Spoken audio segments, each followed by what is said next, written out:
Hello guys, कैसे हैं आप लोग। मैं अमित तलड़ा, आपका फ्रेंड, फिलोसोफर एंड गाइड।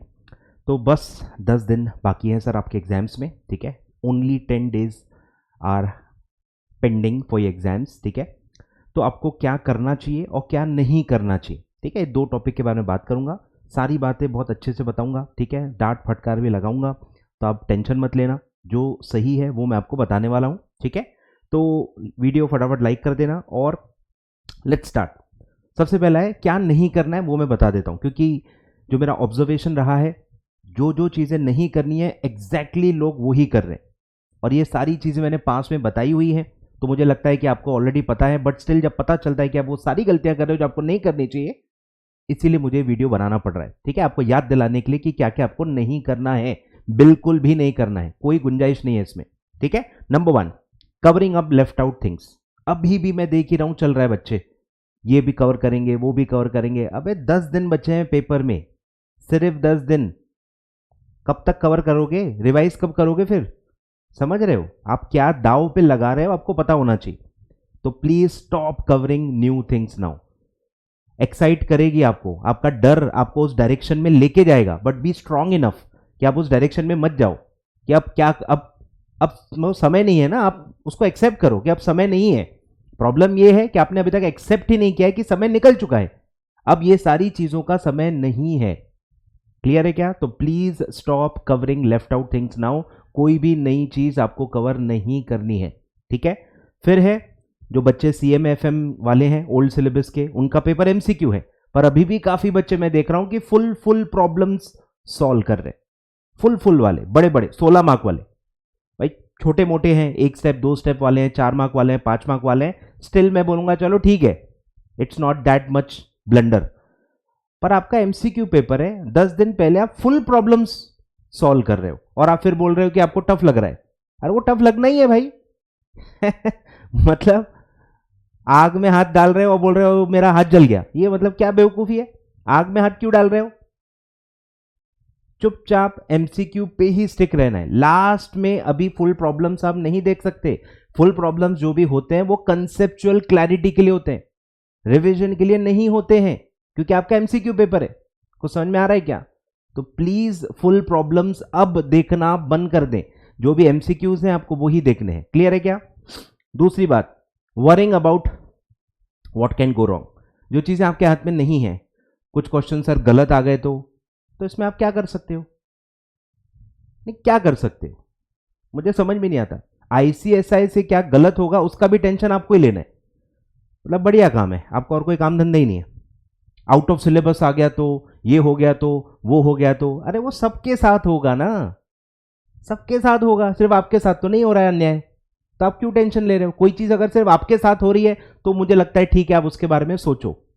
पर अगर जो चीज सबके साथ हो रही है, मुझे नहीं लगता आपको उसके बारे में वरी करनी चाहिए। तो अपनी पढ़ाई पे फोकस करें, अपनी प्रिपरेशन पे फोकस करें।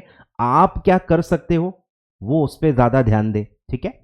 फिर है ग्रुप्स सब बंद कर दो। Telegram groups, WhatsApp groups, discussion वाले जो भी ग्रुप्स हैं जो बार बार पिंग होते रहते हैं, उन सबको लीव करने का सही समय आ चुका है। अगर आप अभी भी उसमें पार्टिसिपेट कर रहे हो, ये बहुत बड़ी बेवकूफ़ी है, ठीक है। You can not expect better results, good results, अगर आप ये सब कर रहे हो। भले आप सेल्फ स्टडी वाले बच्चे ही क्यों ना हो, कोई फर्क नहीं पड़ता। आखिरी 10-15 दिन में अब ये सब चीज़ों का समय नहीं है। आपका समय कितना कीमती है ये आपको ही नहीं पता है, यही प्रॉब्लम है। आपका समय कितना मतलब इंपॉर्टेंट है अभी, आप मतलब आपको यही अंदाजा नहीं कि एक एक रीजन जिसके जैसे आप मोबाइल उठा रहे हो, सब साइड में रख दो। अभी सब साइड में रख दो। आपको अभी किसी की जरूरत नहीं, कोई आपको अभी बचा नहीं सकता। समझ रहे हो? कोई आपको अभी कोई हेल्प नहीं कर सकता। अगर आपने अभी तक पढ़ाई कर ली है तो आपको कोई फेल नहीं कर सकता। अभी तक अगर आपने अच्छे से पढ़ाई नहीं किया, आपको कोई पास भी नहीं करा सकता। ये आपको माइंड में क्लियर रखना है। आ रहा है कुछ समझ में? तो अभी 10 दिन में आपको कोई हेल्प नहीं कर सकता। तो स्टॉप आस्किंग फॉर हेल्प। जितना पढ़ लिया है, जितना समझ लिया है, उसको अच्छे से रिवाइज करना मेरे ख्याल से सबसे ज्यादा इंपॉर्टेंट होना चाहिए, ठीक है। तो ग्रुप सब एग्जिट कर लो। दूसरा है फुल जो लेंदी मटेरियल होते हैं उनसे रिवाइज करना आई नेवर रिकमेंड, ठीक है। ये मेरा स्टैंड हमेशा से रहा है। अगर आपका कोई भी मटेरियल है, मैं किसी मटेरियल का नाम नहीं दूंगा, मैं इवन अपने बुक की भी बात कर रहा हूं, मेरे रेगुलर नोट्स की भी मैं इसमें बात करूंगा। कोई भी मटेरियल जो 600, 700, 800, 900, 1000 पेज का है वो आप लेके रिवीजन के लिए नहीं बैठ सकते। आए ख्याल में? मैं कभी भी मतलब हाँ नहीं बोलूंगा। ज्यादा से ज्यादा आपका जो मटेरियल है जो आप लेके बैठे हो वो 250 या 300 पेजेस का चलेगा। सब्जेक्ट टू सब्जेक्ट 50 पेज ऊपर नीचे चलेगा। छोटा सब्जेक्ट है तो 200, 220, 225 पेजेस भी सही है। सब्जेक्ट लंबा है, बहुत ज्यादा थ्योरी है, बहुत ज्यादा चीजें हैं, तो वो 300, 350 भी जा सकते हैं, depends on the subject coverage. But कोई भी बुक जो 500, 600, 700 पेज की है वो आप कभी भी कवर नहीं कर पाओगे, और जो भी चीज आप कवर नहीं कर पाते हो वो आपका कॉन्फिडेंस लो कर देती है। ये प्रॉब्लम है। आए ख्याल में? 500, 600 की बुक आप वैसे भी नहीं पढ़ पाओगे। आपको एक यूनिवर्सल ट्रुथ समझना है कि जो 1.5 दिन एक सब्जेक्ट के लिए आपको मिल रहा है सिंगल मॉड्यूल के, अगर आप बच्चे हो 1.5 दिन में आप कितना पढ़ सकते हो, ये सेल्फ अवेयरनेस होना बहुत जरूरी है। 1.5 दिन मतलब 15 घंटे, 16 घंटे, 17 घंटे, बस उससे ज्यादा इफेक्टिव स्टडी होती नहीं है। 15 घंटे में आप कितना पढ़ पाओगे, ये अगर आपका सेल्फ अवेयरनेस है और उसको आपने उस रिवीजन नोट्स को उस लेवल पे ला लिया है, बस यही आपको करना है। ठीक है? तो ये 5 चीजें स्पेसिफिकली मैं कह रहा हूं कि ये सारी चीजें आपको नहीं करनी है। तो सर करें क्या? तो क्या करें? अभी 10 दिन में, आखिरी दिन में करते क्या है? सबसे पहला है आपको कंटेंट फाइनल करना है। रिवीजन का जो कंटेंट है, जो 1.5 दिन में आपको बार बार बता रहा हूं, सिंगल मॉड्यूल के बच्चे हो 1.5 दिन मिलेगा, बोथ मॉड्यूल ऑल मॉड्यूल वाले बच्चे हो 1 ही दिन मिलेगा। 1 दिन, सिर्फ 1 दिन। कितने घंटे होते हैं भाई? 8 घंटे, 9 घंटे। सर मैं स्कॉलर हूं, 10 घंटे। 10 घंटे से ज्यादा नहीं पढ़ पाओगे, मैं बता रहा हूं। इफेक्टिव की बात कर रहा हूं। बस बुक लेके बैठ गए हो, फिर वो बस बैठे हुए हो, तो 12 घंटे भी अचीव कर लोगे। पर प्रोडक्टिव विथ फुल फोकस 8 से 9 घंटे ही पढ़ाई हो पाती है। ये धीरे धीरे आपको समझ में आ जाएगा। आए ख्याल में? तो कंटेंट फाइनलाइज करना बहुत जरूरी है। अगर आप कंटेंट कोई ओपन एंडेड रख रहे हो, लोग अभी भी पता नहीं क्या क्या क्या क्या देख रहे हैं, मैं तो मतलब फोन से घुस के ऐसा लगता है कि यार क्या कर रहे हो यार तुम लोग, मत करो। बहुत बुरा लगता है, बहुत ऐसा लगता है कि मेरा नुकसान हो रहा है। समझ रहे हो? ऐसी फीलिंग आती है कि गलती आप कर रहे हो पर नुकसान मेरा होगा, ऐसी वाली फीलिंग आती है। और आपको कैसे मैं समझाऊं, कैसे मैं आपको रोकूं, उस पर थोड़ा अभी मतलब, इसलिए सब वीडियोस इसी के लिए आ रही हैं कि कैसे मैं आपको ये ब्लंडर्स करने से रोकूं। आए ख्याल में? तो कंटेंट फाइनलाइज कर दो, लॉक कर दो। पहले टाइम लॉक करो, टाइम लॉक कर लो डिपेंडिंग अपॉन कि आपका सिंगल मॉड्यूल है, बोथ मॉड्यूल है, छुट्टी है, नहीं है, क्या है, कितना है। मेरे हिसाब से 2 दिन, 1.5 से 2 दिन आप मान सकते हो, जो मैं आपको बता रहा हूं 15 से 18 घंटे, बस। इससे ज्यादा आप नहीं पढ़ पाओगे, ना इससे ज्यादा आपको टाइम कभी मिलने वाला है। अब किसी का सब्जेक्ट एग्जाम्ट है, ठीक है, वो एक्सेप्शनल, उनके लिए ज्यादा समय लगता है, मिलता है उनको, तो वो ज्यादा समय भी ले सकते हैं, कोई दिक्कत नहीं। मैं एक एवरेज नॉर्मल स्टूडेंट की बात कर रहा हूं, ठीक है। तो बोथ मॉड्यूल वालों को एक ही दिन मिलता है, तो आप 9 से 10 घंटे जो भी मैक्सिमम आउटपुट निकाल पाओगे, उसमें आपको क्या पढ़ना चाहिए, ये क्लैरिटी बहुत जरूरी है।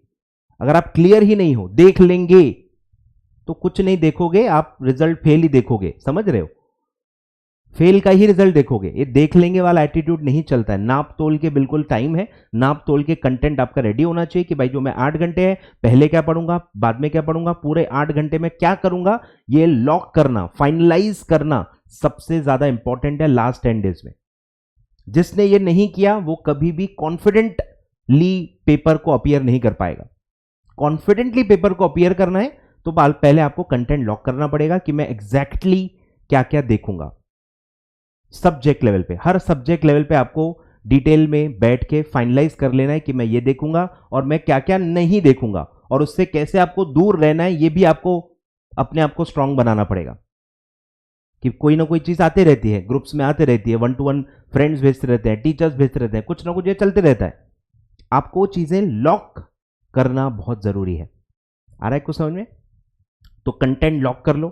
जैसे कंटेंट लॉक हो गया, फिर आप सिर्फ एक ही, अभी 10 दिन में आप एक बढ़िया रिवीजन कर सकते हो ऑल सब्जेक्ट्स की। तो अगर कोई सिंगल मॉड्यूल का बच्चा है, 4 सब्जेक्ट्स है, तो आपके पास देखो 8 दिन है। अब मस्त एक एक्चुअल 2-2 दिन के ब्लॉक को लॉक करके, कंटेंट लॉक करके 2-2 दिन में एक बहुत बढ़िया तरीके से रिवीजन कर सकते हो।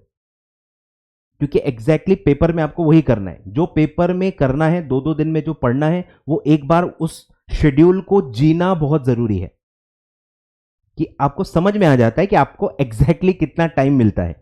आए ख्याल में?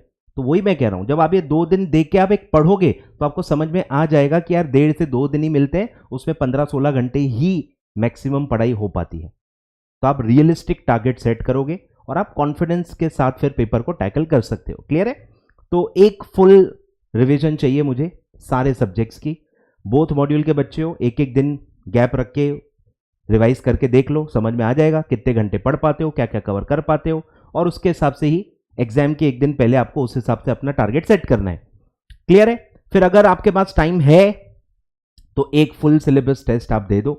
मेरे सब्जेक्ट्स की टेस्ट मैंने आपको दे दी है, शेड्यूल दे दिया है, पेपर्स भी दे दिए हैं।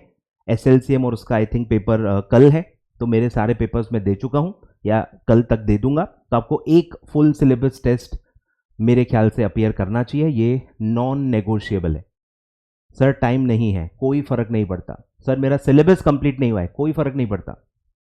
मतलब कोई आर्ग्यूमेंट इसके सामने टिक ही नहीं सकता। आप मुझे कभी भी कन्विंस ही नहीं कर पाओगे कि मैं बिना एक फुल टेस्ट दिए एक्चुअल पेपर दे दूं। कभी कन्विंस नहीं कर पाओगे आप। सबसे ज्यादा इंपॉर्टेंट है, एक फुल सिलेबस देना, टेस्ट देना बहुत जरूरी है। मैं बता रहा हूं आपको, मतलब पेपर, एक्चुअल पेपर देना जितना जरूरी है उतना ही ये 1 फुल सिलेबस पेपर देना बहुत जरूरी है, नॉन नेगोशिएबल है। ठीक है? और फिर है, अगर आपने अमेंडमेंट्स कवर नहीं की हैं तो, क्योंकि आजकल अमेंडमेंट्स पे भी क्वेश्चंस आते हैं, एसएलसीएम में जैसे आते हैं, सिक्योरिटीज लॉ में आते हैं, बाकी सब्जेक्ट्स में भी आते ही होंगे, मुझे पता नहीं है। बट अगर अमेंडमेंट्स आपने कवर नहीं किए हैं तो वो आप कवर कर सकते हो, क्योंकि वो इंपॉर्टेंट है, उसमें से क्वेश्चंस आ सकते हैं, तो उसमें आप टाइम इन्वेस्ट कर सकते हो। ठीक है?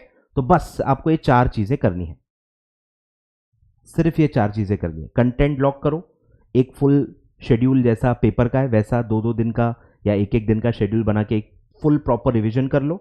1 फुल सिलेबस टेस्ट दे दो, और अमेंडमेंट्स अगर कवर नहीं हुई है तो उसको कर लो, कवर हो गई है तो बात खत्म। 1 फुल सिलेबस टेस्ट आपने दे दी है तो बात खत्म, दे दिया तो ठीक है। ठीक है? तो आपको ये 4 चीजें बस मेरे हिसाब से करनी चाहिए, इसके अलावा कुछ भी नहीं करना है, कुछ भी नहीं करना है। ठीक है? मैं सब लेक्चर बायस के लिए भी कह रहा हूं, मेरे लेक्चर बायस भी जो टाइम पास कर रहे हैं, जो फालतू फालतू चीजें मेरे से पूछ रहे हैं, जस्ट बिकॉज मैं अवेलेबल रहता हूं, इसका मतलब ये नहीं है कि आप अपना टाइम वेस्ट करोगे।